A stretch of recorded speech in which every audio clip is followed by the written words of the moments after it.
Hey everyone, welcome back to yet another countdown video on some facts that you probably didn't know. Today's topic will be one of my favorite games of all time, Hotline Miami. Hotline Miami was released in 2012 and is an arcade-styled murder simulator. It takes place in the late 1980s in a drug-filled Miami controlled by the Russian mob. You play as an unnamed, never-speaking protagonist who appears to be losing his mind throughout the game. Now, if you have never played Hotline Miami before, I highly recommend you get it. It's one of the most fun, addictive, just arcade murder games I've ever played in my life. But anyways, today I'm here to talk to you guys about some facts you may or may not have heard of. Also, for today's video, I'm only talking about the first game in the series. Maybe in the future I'll do another on the second game, but for this video, I'm just going to be talking about this one. I'll happily do another one of these videos if you guys would like to see that in the future. Anyways, let's just dive into the facts in no particular order. Number 5.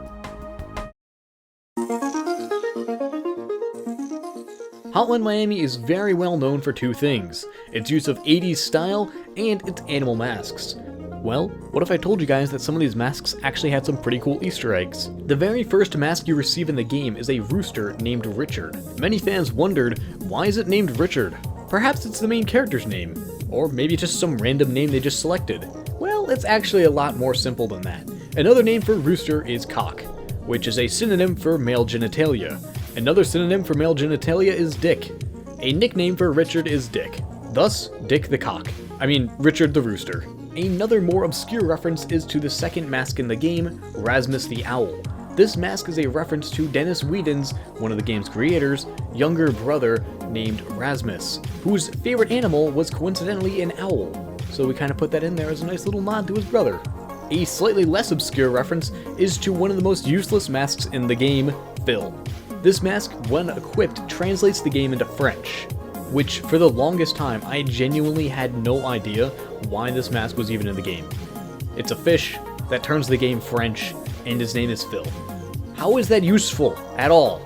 Well, it turns out this is a nod to the French-Canadian game developer Phil Fish. In case you guys don't know who that is, he's the guy who made Fez. Number 4.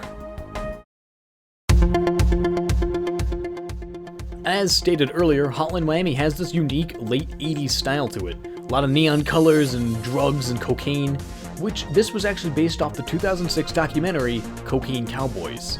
This documentary was about the Miami drug trade during the late 80s. Another reference comes from the game's enemies. The iconic white suit, blue t-shirt wearing Mafia is inspired by Don Johnson's character from Miami Vice, where he sports a strikingly similar attire. The game also took heavy inspiration from the 2011 film Drive.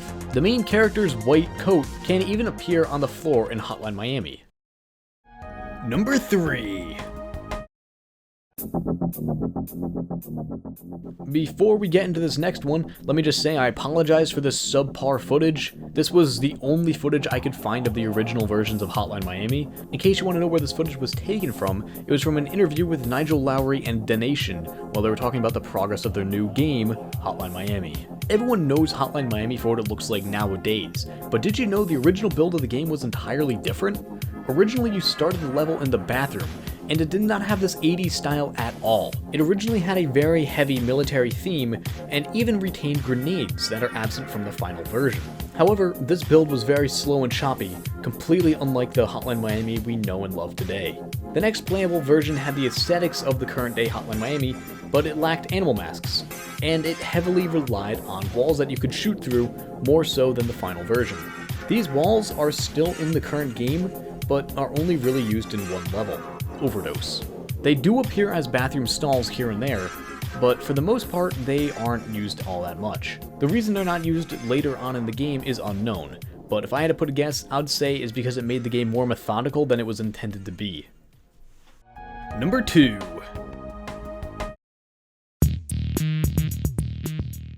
One of the many things I love about Hotline Miami is the number of little quirks it has. By quirks, I mean glitches that are somewhat harmless and don't really affect gameplay. They are just a little fun goof. So for this entry, I'm just going to run through some of my favorite glitches that aren't talked about all that much. The first one that some bored players may notice is in the main character's apartment. There is something missing in his bathroom. He's got a shower, a tub, a sink. Wait, no toilet? Oh sweet, the dentist mask? Start each level with a knife? can't wait to slice and dice some cops. Wait, that's not a knife. Why bother playing the game when you can just grab a dude through a wall, get someone to come outside, and choke slam them into a car? Wait, how did I skip the level with this again? Okay, I gotta escape this hospital without getting seen. Excuse me, officer, do you know which way the elevator is? This way. Okay, thank you. Now I just need to get out of here. I wonder where I should go. Ah, here's the door out. Man, for a second, I thought I was almost gonna have to leave through the front door. What kind of goof would do that? Oh, sweet. Another level in which I can grab a dude through a wall and bypass the entire level? Sign me up! Number 1.